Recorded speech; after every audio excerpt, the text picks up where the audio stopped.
Just because Dunkin' Donuts is always crowded doesn't mean you should buy a stock. Not yet. What you got so far is the lead to the story that must be developed. It's not hard to develop a story. It takes only a few hours or so. It is possible to make money in stocks occasionally without doing any research. But why take unnecessary chances?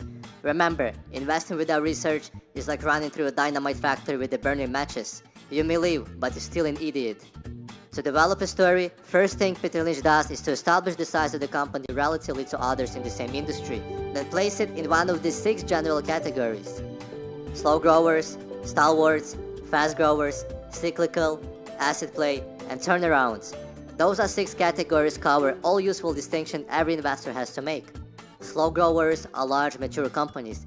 They expected to grow slightly faster than gross national product. Slow grower used to be a fast grower, but they went as far as they could and eventually guessed. When industry slows down, company lose momentum as well. Slow grower pay generous and regular dividends. They pay dividends because they cannot find more great opportunities to grow faster. You won't find a lot of them in Peter Lynch's portfolio, usually 2 to 3%, because if the company isn't going anywhere fast, so neither the company stock. Stalwarts companies like Coca-Cola, Hershey's, Colgate, those are multi-billion-dollar hulks. They aren't fast climbers, but they are faster than slow growers. You should expect from stalwarts 10 to 12% annual growth in earnings. If you own a stock like Coca-Cola and it went up 50% in a year or two, think about selling it.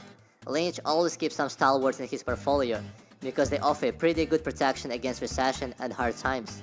Fast growers are Lynch's favorite investments. Those are small, aggressive companies that grow 20 to 25% a year. If you choose wisely, this is the land to 10 to 40 beggars. Fast growers are high-risk investments, particularly those are young and underfinanced enterprises.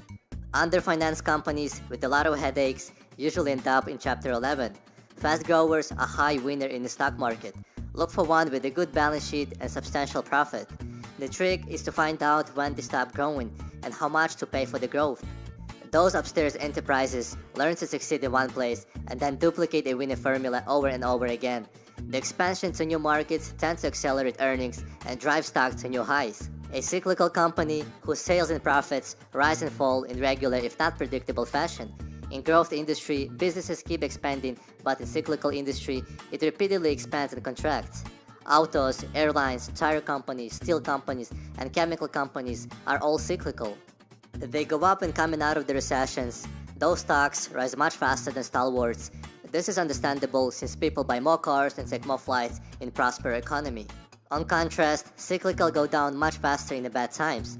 You can lose more than 50% of your investment very quickly if you buy cyclical stock in the wrong part of the cycle. Timing is everything in cyclical. You have to be able to detect the early signs of the business is falling or picking up. Turnarounds have been beaten, depressed, and often barely drag themselves into Chapter 11. Those aren't slow growers, though are no growers. They aren't cyclical, they are rebounds. Turnaround companies are potential fatalities. Buy if you can spot the turnaround stock, it can make up losses very quickly. Asset play is a company that sits on something valuable that you know, but Wall Street overlooked. Asset may be as simple as pile of cash, sometimes it's real estate. Asset play companies are usually in metal, oil, newspaper, TV stations, and drug sectors. Those are 6 general categories you should keep in mind when you look for potential stocks to buy. So this is the end, guys. I hope you learned something new, and thank you so much for watching.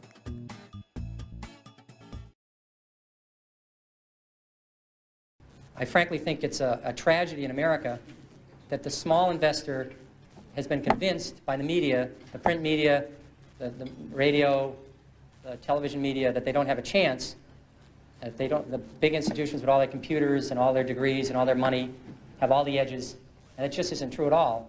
And when they're convinced, when this happens, when this occurs, people act accordingly.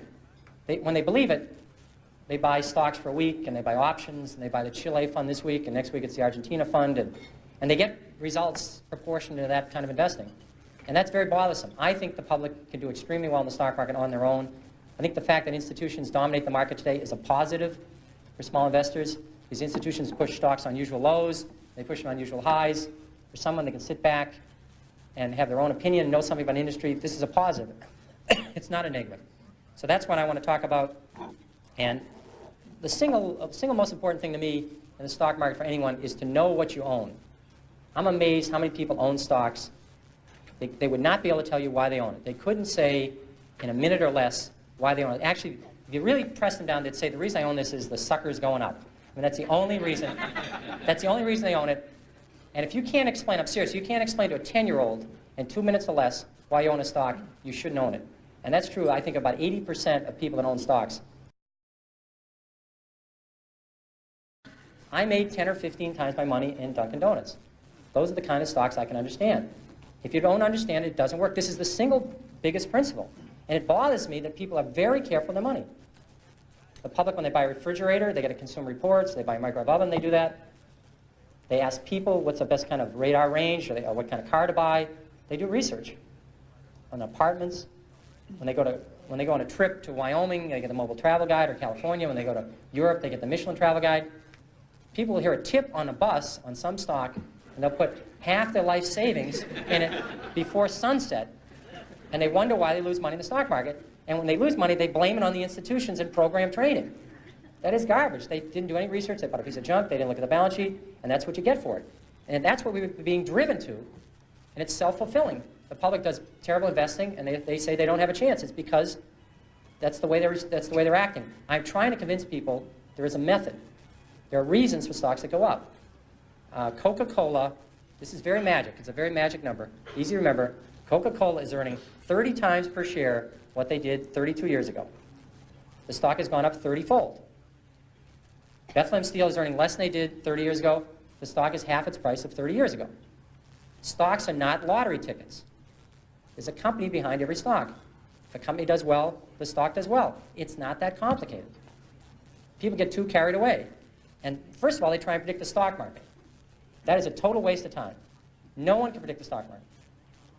They try to predict interest rates.